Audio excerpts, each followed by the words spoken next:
Hi, I'm Jonathan Rogers, Game Director on Path of Exile 2, and welcome to GGG Live. Today we're going to show you an exclusive reveal for what's coming next for Path of Exile 2. Twitch drops are enabled on today's livestream, so you'll be able to claim your Verdant Wilds dodge roll effect by following the instructions below. Now today, it's finally time to show off a new class that we know everyone in the community's been waiting for. So let's roll the trailer for Path of Exile 2, The Last of the Druids. Tak, se budeme se stišit.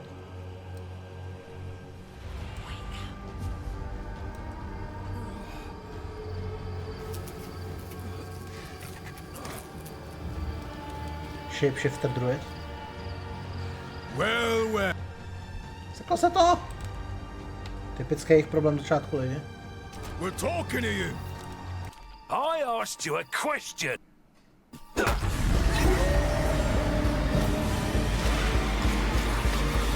King of the Mist. Come on!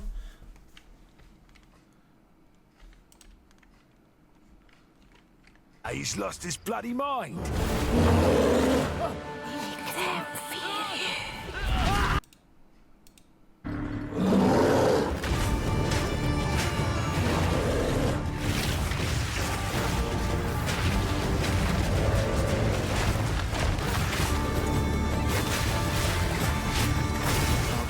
Různý elementální skilly. Vypadá to, že můžete vyvolávat vlky, který budou po vašem boku bojovat. Ošabácký takovej ten pahej. Hoho, co to je? Drake nějaký. Takový Wyvern. Wyvern zajímavý, to jsme ho teďka neviděli. Tak to je dobrý jako. Hrát za Wyverna, to se mi líbí.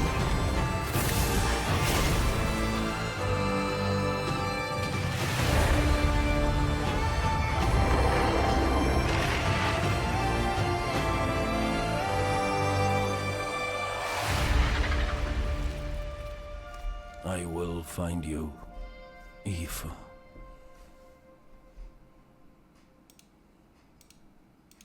Now as you can see, the Druid is a shape-shifting elemental spellcaster. After his fellow Druids were destroyed by the King in the Mists, the Druid lost his humanity in the forests of Ogham, where he wandered for years as a beast. Now, finally reawakened, he's determined to find his lost wife and regain his humanity. Lost wife, huh? The Druid has been one of the hardest classes for us to design. As well as having human spells, he has 3 animal forms, and we wanted to make sure that there were interesting combos between all of them. The Druid is our first hybrid strength and intelligence class. That means he needs to have the ability to use spells and attacks. As a human, the Druid typically uses magical staves to harness the powers of the earth and the natural world. One of the first skills you will learn is the ability to create small volcanoes from the earth. This skill spits out balls of magma at your enemies, and will continue to do so for some time. While the volcano is active, turn into an animal and wade into melee range. Many of the skills you use as a human last for a significant period of time, giving you a good chance to turn into an animal and rage out. But how do you turn into an animal, you may ask? Well, the answer is a new weapon type that Druids use, animal talismans. When you equip an animal talisman, you can choose which animal form you would like the talisman to represent. Depending on what you choose, you'll be given that animal's basic attack as a new skill to equip. To znamená, že pomocí weapon swapování budete... To turn into a bear, simply use the skill. Your character will instantly transform into a bear and attack. If you want to change back to a human, just cast a spell. You will instantly swap back and cast it. We wanted to make sure that swapping between forms was seamless and immediate. Changing forms should be something that you do without even thinking about it all the time in battle. In order to allow for hybrid melee and caster gameplay, most of the skills you use in your human form last for some time and aid your animal skills in some way. The volcano we used earlier will emit more molten balls whenever you hit it with a slam, making it perfect for use with your bear form's furious slam. While in bear form, many of your abilities use rage. There are a lot of ways to generate rage, but the easiest one is simply smash your enemies with maul. Once you see the runes on your back glowing, it means you have enough rage to do a much more devastating version of your furious slam. Your bear form can also go on a rampage, stomping the ground as you demolish your foes. The more rage you have, the longer the rampage lasts, and doing it over a volcano makes it even better.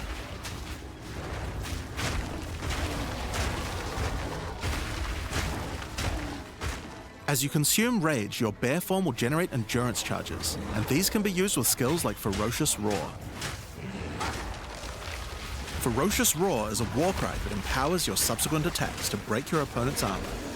The more endurance charges you have when you use it, the more empowered attacks you will gain. But Ferocious Roar has another special feature too. It's a meta gem that allows you to socket any Warcry gem from another class into it, giving you the ability to use these skills as a bear.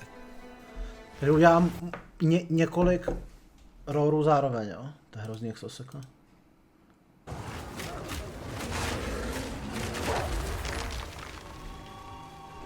Or use Seismic Cry to stun your enemies and double up the number of slams you do. Medvěd mě nezajímá.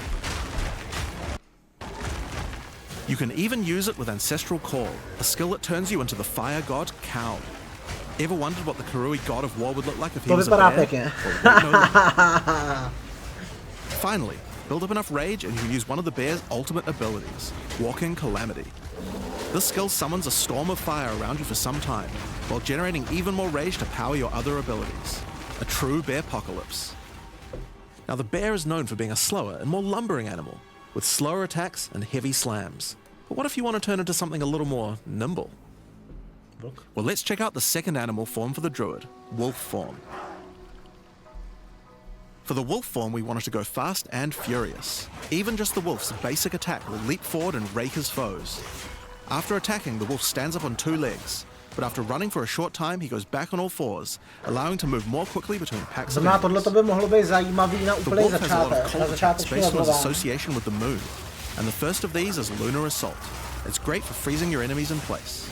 After they're frozen, use your basic rake attack to knock shards of ice off your enemies, which land on the ground nearby and explode.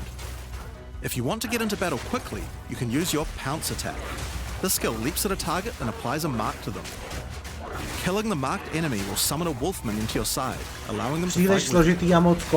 Mark and kill as many enemies as you can to build up a sizable pack. While an enemy is marked, your wolves will prioritize that target and do more damage the more wolves you have. So make sure you keep your pack strong.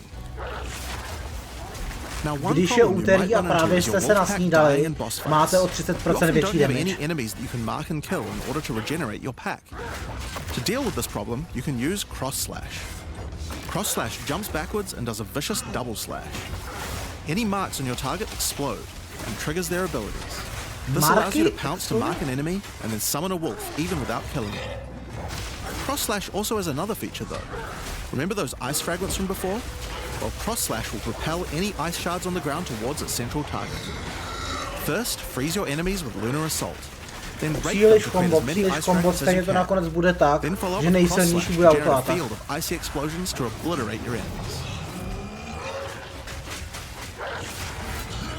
If they're still alive after that, your pack of wolves can finish them off.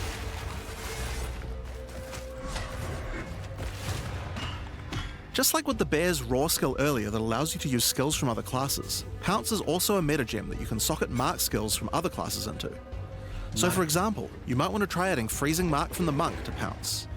After pouncing at an enemy, Cross Slash to explode the mark and gain extra cold damage for a time.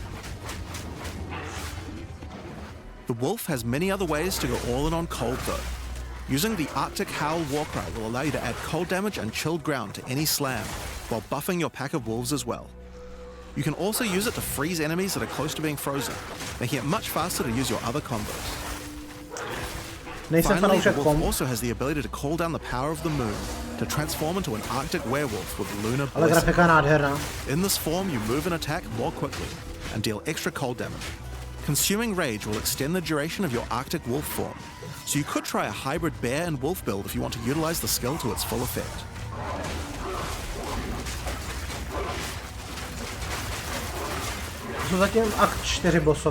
Right. Let's talk about the third form available to the Druid, and I think it's a cool one. The Wyvern. The Wyvern has a number of long-range breath abilities, but that doesn't mean you can't get into melee range when you want to. The basic attack of the Wyvern is range. Jump forward into combat and slash your enemies with your lethal talons. If they're close to being stunned, you can blow them off balance with a blast from your wings, causing an explosion of damage. After the battle, though, it's time to feed. Devour the corpses of monsters to create power charges, And this is when the Wyvern's abilities really come online. When using Rend, you can consume a power charge to charge up your wings with lightning.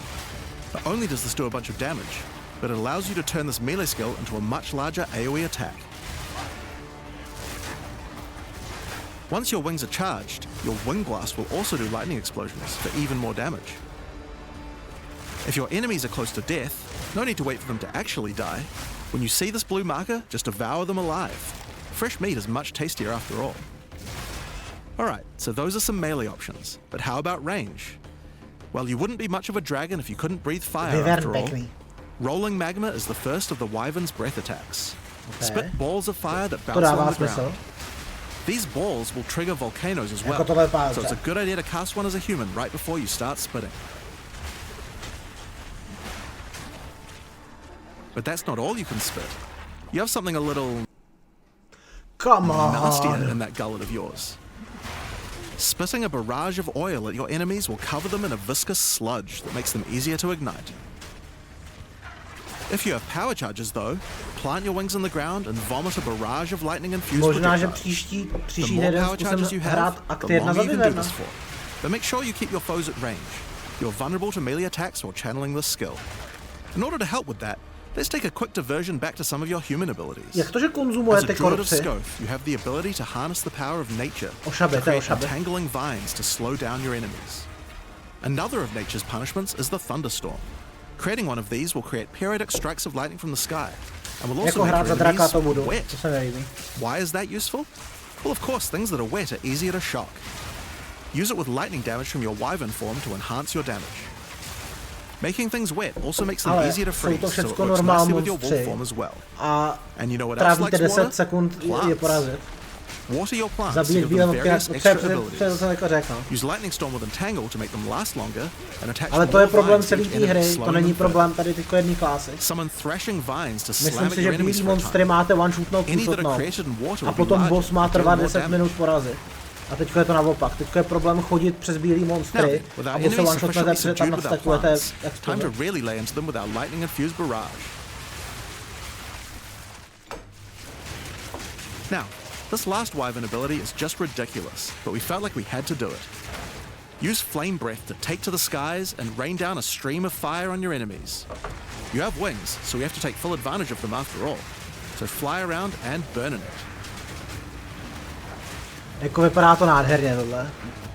A ještě jak ta kukuřice nebo co pšenice hoří, to je úžasný. Now there are a few other skills we didn't cover, but there's one in particular that I think will open up a lot of builds. Spell Totems. Spell Totems are metagems that let you create a totem that will automatically cast any spell in the game for a time. Jako totem je dobrý, jsou v té hře nějaký totemy, možná nějaký balisty tam jsou. You could use them to throw fireballs, summon comets, or shower the area in lightning. Really, the options are kind of endless. Your bear form can easily generate endurance charges by consuming rage, and your wyvern form can easily create power charges by eating corpses. So it's pretty easy for the druid to get charges needed, but they're also available from quite a few other places as well. I'm sure we'll be seeing a lot of different spellcaster classes thinking about how best to take advantage of these. Now, of course, along with a new class comes a bunch of new support gems. We've added over 30 new supports throughout the game, but I'll show you a few of the cooler ones here. Fan the Flames can be added to any wind skill to spread fire from one ignited enemy to the other enemies behind them. It's great for the Wyvern's Wing Blast. We can also use it on many other classes with wind skills, like the Twisters on the Huntress, or the Monk's Staggering Palm Projectile. Accelerated growth causes extra explosive plants to erupt from the ground whenever you grow plants with rain. And Advancing Storm changes storm skills like your Thunderstorm or Tornado to move across the battlefield. It's great for watering plants en masse, or to turn tornadoes into a real disaster by sucking up multiple ground effects as they travel along. And the Sorceress might like to use it with Firestorm as well. Tohle to jsou věci, co teoreticky vypadají dobře, ale podle mě ty skly takhle budou vypadat, když budete mít charge, budete mít jeden support skill, druhý support skill, zakácíte předtím něco, tak potom jeden útok bude takovejhle a tím teda one-shotnete bílej pé. Doufám, že se pletu. Grounding shocks causes monsters you shock to turn into living Tesla coils, arcing lightning to nearby enemies. You could use it with your empowered wings for an extra damage boost, but it's also great with any other shocking skill. Try it out with Lightning Spear. It obviously needed more AoE clear. There's a whole pile more, but we'll leave those for you to discover.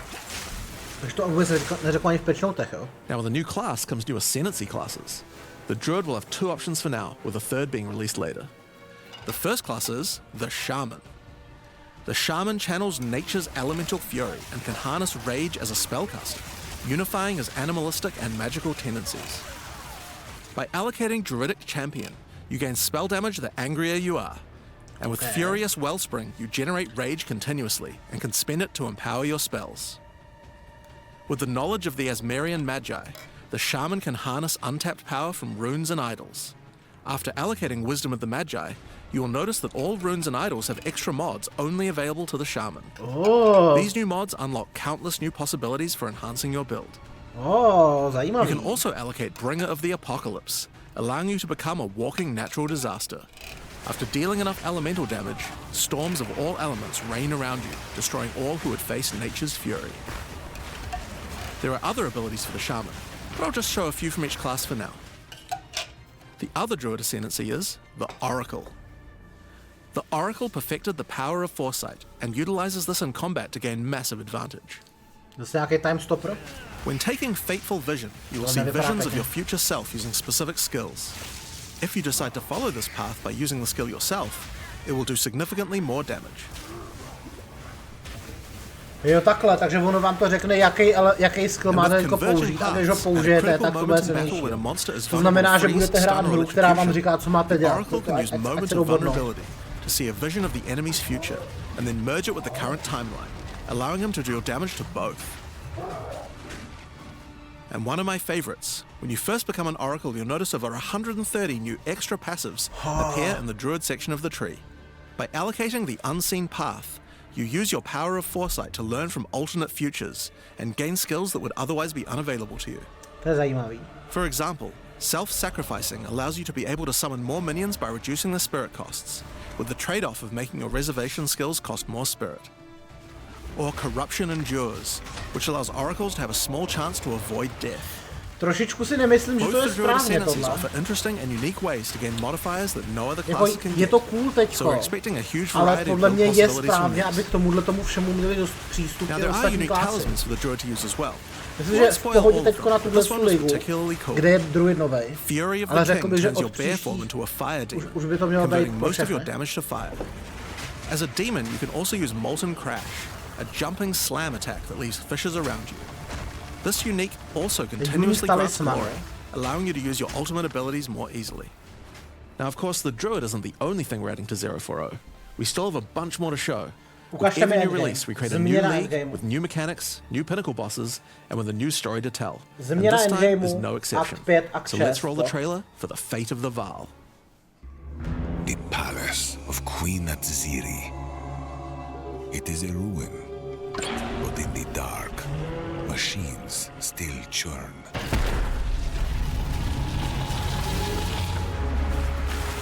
Tak, akt 3, že jsme viděli. To je nová oblast, ne? To je nová oblast. The temple has many functions. And with it, OK, takže to je synthesis. To je synthesis teda.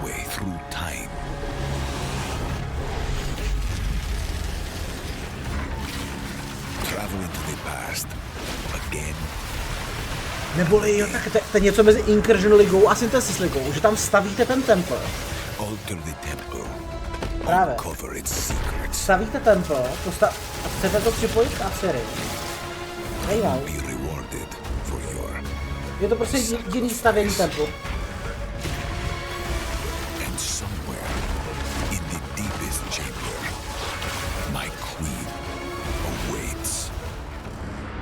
I beg of you, hear me. The beast cannot give you what you desire. You may have studied it, Doriani, but you do not know it like I do. It adores me.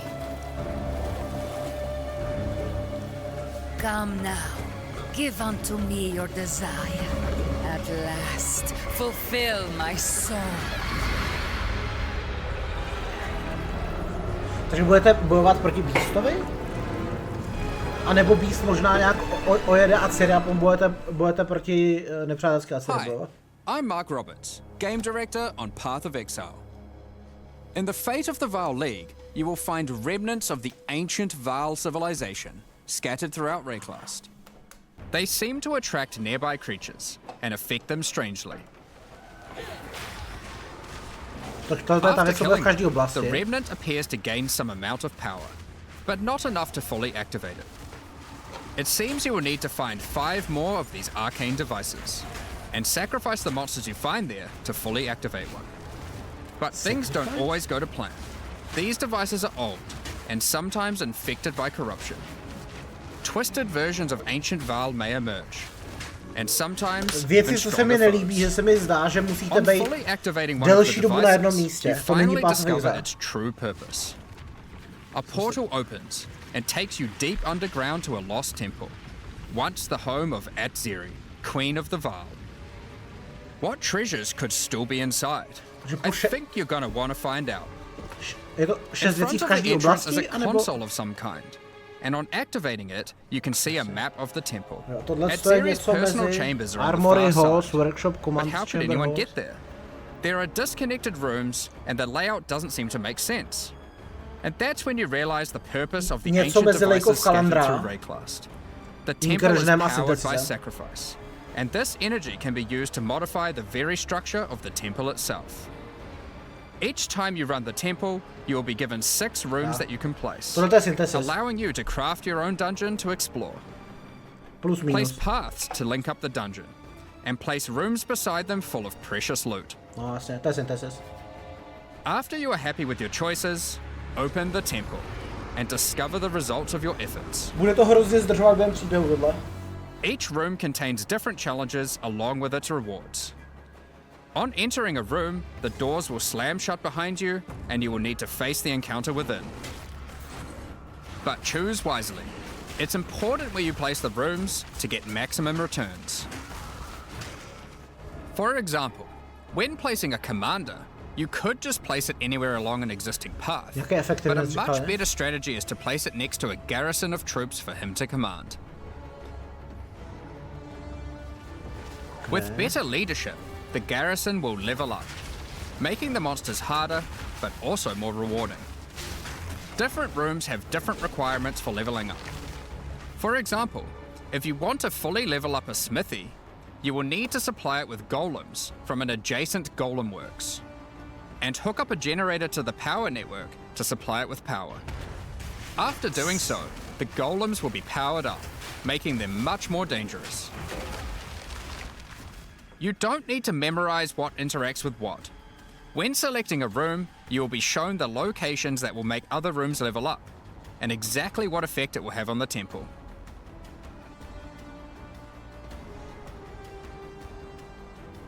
After running the temple, a few of the rooms will destabilize and be removed. It will be up to you to rebuild the temple, adding 6 more rooms each time you come back, making the temple larger and larger and larger. So, that's the basic functionality of the temple. Once Doriani finds out about your travels to Lera Vaal, he will attempt to persuade you to take on a new mission. The temple entrance contains a prototype of the time portal device. It will be able to take you back in time, but only to one specific point, right before Atziri triggered the cataclysm that destroyed the Vaal. He requests that you go back and attempt to stop Atziri to prevent the Vaal from ever being destroyed.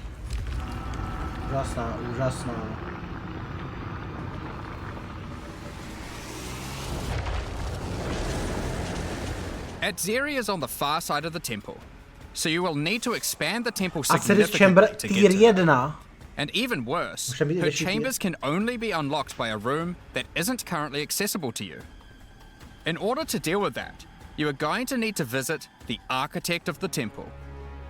To get to him, you will need to place path rooms, but while doing so, you will probably want to exploit some of the Vaal technology only available in the past. Once you can travel into the past, a whole new set of rooms are available to you, and they have some pretty insane rewards. At level 1, the corruption chamber can be used to corrupt a single item. To asi nebude jenom Valorp, ne? But placing it next to a thaumaturge to run the place, and a sacrificial chamber to provide soul energy, you'll be able to level it up. And it's worth it.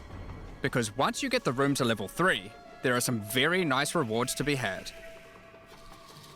In a level 3 corruption chamber, you will find this mysterious device. Vaal Oversoul, ne? It has a slot to place an item, and it only accepts items that are already corrupted. Okay. What will happen to them? Well, normally once an item is corrupted, you can't modify it any further.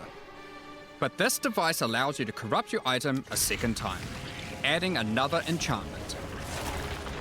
This has the capability to craft some very powerful items indeed. But be warned, the Vaal are all about taking risks in the pursuit of power. There is a 50% chance that the item will be destroyed. 50% šance na destroy a 50% na druhý korab? To je hodně dobrá šance. Each room has its own interesting mechanics and rewards when it levels up. Many of them contain bosses to fight, special drops, and in many cases, new crafting opportunities. Nějaký double korab, že jo? Možná For Vaal example, a level 3 alchemy lab has a nasty Vaal construct to fight. But if you can defeat it, you can find new corrupted soul cores. Nový soul core. Like Guatalitzi's Thesis, which on boots allows you to sacrifice your life to run faster. Or Sitaqualottl's Thesis, which on gloves will revive one of your minions whenever an offering expires. Get a sacrificial chamber to level 3, and you will need to face a highborn priest of sacrifice. Defeat him to be able to further corrupt a Vaal unique, modifying it in unpredictable ways. One of the mods of this unique will be removed and replaced with another random mod. Takže to je jako rerollování specializovaných implicitů. It gives you an additional totem, but lowers your totem's life and curses you when they die. By using the machine, this could result in a terrible item if you remove the good mod, but also some amazing items if you replace the downside. Takže to je velmi podobný jako to, co máme jako v původnice. Now, one extra thing to mention about these Vaal crafting machines. You don't have to take the items you want to craft into the temple. If you don't have the item you want to craft with you at the time, then clicking this button will allow you to create a currency item instead, allowing you to do the craft later or trade it if you want. To je přesně to, co je potřeba v původnice, že? Now there are all sorts of interesting rooms you can find in the temple. But the last one I want to show you today is the Flesh Surgeon. A Vaal Flesh Surgeon can be leveled up by placing him next to a high-level synth flesh lab. Synth flesh. But be careful. The Flesh Surgeon has some rather unpleasant experiments in his personal lab. To je dobrá grafika. Afterwards, you might notice the surgery table just sitting there. The Vaal are great at crafting items. Why not do some crafting on yourself? After laying down, you'll be asked which limb you'd like to replace. What? Left arm, perhaps your right leg. What? Each limb can get a different set of random bonuses, so choose wisely. What? After getting up from the table, try out your new limb. It seems to work fine, and even perform better than your normal one. Now, there is just one thing with replacing body parts. If you die and are resurrected, your body will return to its natural state. Okay. You might need to return to the Vaal Surgeons if you want another robot arm, and maybe get a better one next time. Tohle to není dobrý do softcoreu. Some rooms, like the Commander, can give you a new type of reward. Medallions that can be used to manipulate the temple in other ways. Using a Queeperlatl's medallion will allow you to artificially boost a room, even if it doesn't meet the normal requirements to level up. And a Huatalotli's medallion will stop rooms from destabilizing when you complete a temple. allowing you to guarantee getting a reward a second time. Great if you want to stock up on double corrupts. Musím říct, že ta destabilizace je věc, která mi už teďko štve. With all that aside, time to face the architect, and you will be in for a fight. Once defeated, you will find another console that can be used to modify the temple. But this one is special. It allows you to place new types of rooms with specific rewards. Ke kterým se pak budete připojovat. There are rooms with specific uniques, special runes, and currency. Flat fire damage to byl? But also a few other more niche crafting experiments. Destroys equipment, like this one, that can extract the soccer balls back out of an item, at the cost of destroying it. Proč by ne? Do SSF super. Now, something really important is every league we release a significant amount of content for the in-game. In order to make sure that the Fate of the Vaal works well for late-game players, we've added many mechanics to make sure that you can scale the difficulty and rewards to match. Getting some rooms to level 3 adds extra mods to the entire dungeon, and these stack with each other. So in Endgame, when you can get some really big temples, you can generate a challenge that can even match the strongest of characters. We also start to introduce ways to store up energy for the temple, allowing you to save up many runs so you can do them later at your leisure, and not interrupt your mapping too often. Přesně. Now in each league, it's important that we have a new pinnacle boss to test your character's might. In the Fate of the Vaal, you will get to face Exile while she was at the peak of her power. One of the rewards you will gain by defeating the Architect is the ability to place the Royal Access Chamber. Once connected to your temple, you can visit it to finally reach the Queen of the Vaal herself. This fight takes place at a critical moment in history, right as Exile communes with the beast's power and takes her true corrupted form. Now, we are not going to show you the whole fight, but we will tempt you with one of the rewards. This is Exile's rule. This staff gives additional levels to all of your corrupted gems and lets you trade life for extra damage. But in addition to that, while using the staff, mirrors of refraction will constantly appear on the battlefield. Any projectile you fire at these will split into a nova, and they can chain from one to the other. So, that's the Fate of the Vaal League. But we are also bringing the previous league, Rise of the Abyssal, into the core game, along with a few changes. Now, for those of you who haven't seen what happens when a league is over, it's important to understand that you will not be seeing abysses in every area anymore. Rise of the Abyssal is now one of the league mechanics that can show up randomly in Endgame. If you want to specialize in running abysses, there is now a tablet that will allow you to add them to any map you run. You can also craft the tablet to add abyss-specific mods to enhance how they function. Now that Abyss is core, it also needs its own Atlas tree. You can gain your first points by completing an Abyss. But there are more available for doing depths and killing certain bosses. And there are a bunch of different options. You might just want more monsters and bosses. But you can also make finishing an Abyss have a chance to overrun a nearby map with the Abyssal. Or make your Waystone modifiers also apply to Abyssal depths. You could specialize in the interaction with other leagues, or specialize in a specific Abyssal faction. One of the important elements that we have heard loud and clear is that needing to do Abyss crafting on Waystones is quite annoying. So, we have removed that. In fact, we have removed instilling from Waystones as well. This mechanic felt mandatory on maps because it boosted the value of all other content. But it was both annoying to do and resulted in a lot of visual clutter. Instead, we are bringing back some of that power on tablets, which you don't need to craft nearly as often, since they last for 10 maps each.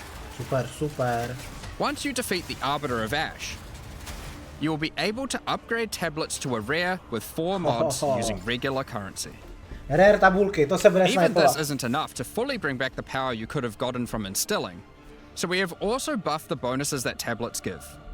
Going forward, we're not going to be adding any more crafting directly to waystones outside of the basic currency, because it adds too much micromanagement. But on that note, Fate of the Vaal does bring the ability to corrupt your tablets, hoping to get one of many different random outcomes. Válování tabulek, okay. Now, with regard to Delirium Fog, even though you shouldn't have to have it on every map anymore, we still did want to make it less visually annoying. Delirium Fog has been toned down significantly, so you won't feel like you're just playing in a sea of grey. Another big source of problems in the endgame is the feeling of getting overwhelmed with monsters. In 0.3.1, we reduced the number of monsters in early endgame. Tam jde o to, že ty monstři jsou moc nezničitelný, ty normální monstry. Normální monstři se nemáte podívat, oni mají umřít v endgameu. Well, after letting this simmer for a while, we are still getting this kind of feedback. So we are no longer going to scale up the number of monsters you go as you get deeper into the endgame. Instead, we are scaling up the difficulty and rewards by the same amount. So to be clear, instead of increasing the number of monsters by 40%, they will instead drop 40% more items, grant 40% more experience, and have 40% more life.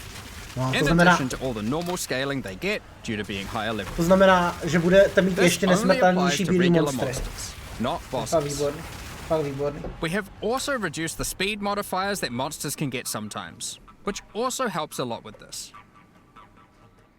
Now, we did have a large amount of content for endgame planned for 0.4.0, but unfortunately we just didn't get time to finish it. The scope was a bit too large, and so we'll need to wait until 0.5.0 for that. But rest assured, there will be a ton of upgrades for the existing leagues, as well as new pinnacle bosses, and a significant overhaul to the Atlas passive tree coming soon. Now, another problem that becomes a much bigger issue in the endgame is game performance. And we have done a lot of work here. The primary issue is CPU load. And to address that, a lot of things have been optimized. And we have done a lot of work to take advantage of more problém of nebyl, když jsme měli 60 FPS. Problém byl v Abyssu, když jsme měli 16 FPS. At least 25% higher. And a lot less bad frame spikes during gameplay. It does make quite a big difference, especially on consoles. Určitě dobrý, že optimalizujou, ale jsem zvědavý, co v tom Abyssu. And you will continue to see performance improvements over the next few months. Of course, another important area is game balance. And we have made a lot of changes. Now, most of these we will save for the patch notes, but I'll do a quick summary of some of the numbers. As well as adding 11 new unique items, we have rebalanced dozens of others that are not currently used very often. We've also done a pass over lineage supports. 21 of them have been rebalanced, as well as adding 9 more.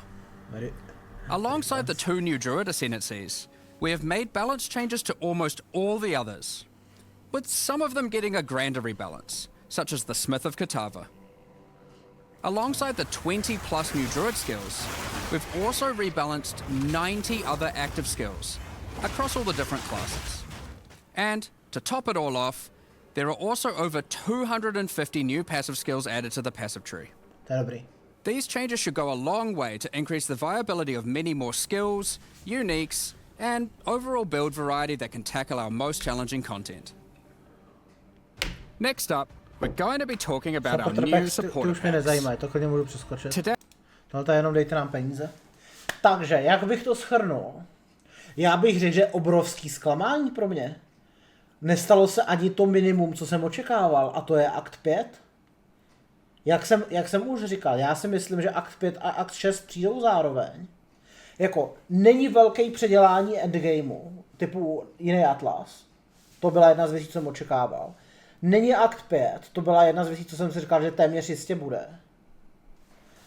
Je nová ligová mechanika, to jako bez toho by to prakticky vůbec nešlo. Máme Druida, no. Takže tři nějaký formy, nějaký jiný typy postav. Přebalancovaný by samozřejmě mělo být lepší. Jako podle mě to nejsou dostatečně velký změny na to, abych to hrál. pravděpodobně si někdy ve volné chvíli zkusím zahrát druida v aktu 1.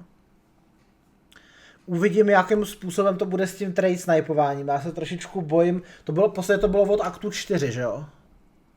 Od aktu 4. A nevím, jestli když budu v aktu 4, jestli už se budu moct nechat pozvat od nějakého jiného hráče, abych zahrál toho jeho, jak se jmenuje, Castaway, který dělá gold. Trošku se bojím, že to bude vyžadovat splnění celého příběhu. Na druhou stranu, zrovna akt 4 a potom ty interludy jsou relativně zábavnější. Já mám největší problém s aktem 3. Jako příběh moc dlouhý.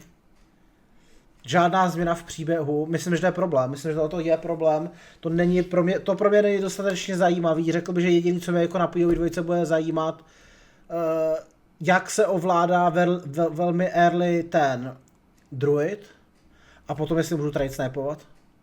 Ale jinak, ligová mechanika samotná, možná by to bylo zajímavý, kdyby to bylo ve hře, která se mi pohodlně hraje ovládá, ale zatím to nevypadá, no. A jako, asi budou nějaký buffy díky tomu, že máme možnost na skill tree brát víc věcí.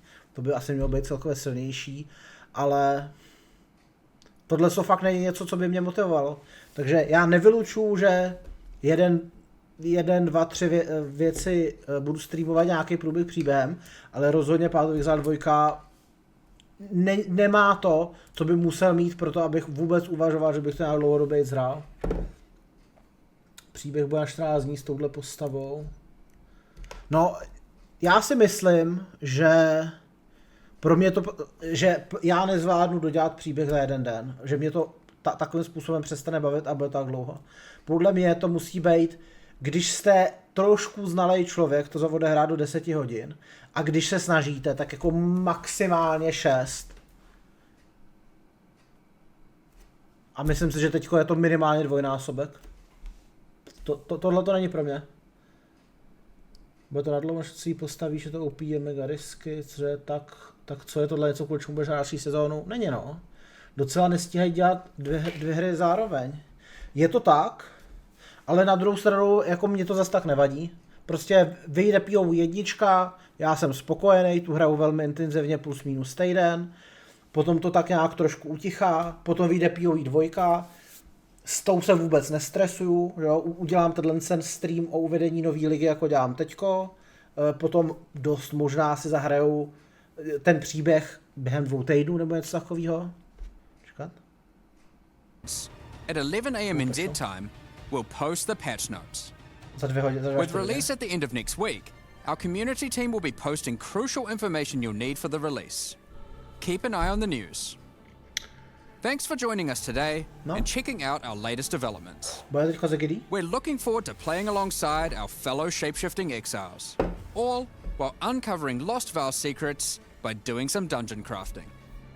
We'll begin the Q&A shortly, so please get your questions ready. No, jak jsem říkal, pro mě to není dostatek. Nesplnil ani to nejmenší, co jsem čekal. Jsou to pouze drobné optimalizace, jedna klása navíc a ligová mechanika. To neopravuje ten základní problém, který já v tom mám. A to, že je špatný endgame, že jsou příliš obrovské zóny. A není celý příběh. Asi tak. Heleďte, já vám děkuju za pozornost. Velmi pravděpodobně ještě něco okolo toho, dám to na Discord, vykřičník Discord, na Twitchi, případně na YouTube, v popisu videa bude odkaz na Discord a tam budu dávat novinky. Takže asi tak, já se to teď už poslechnu mimo stream. Tak zatím.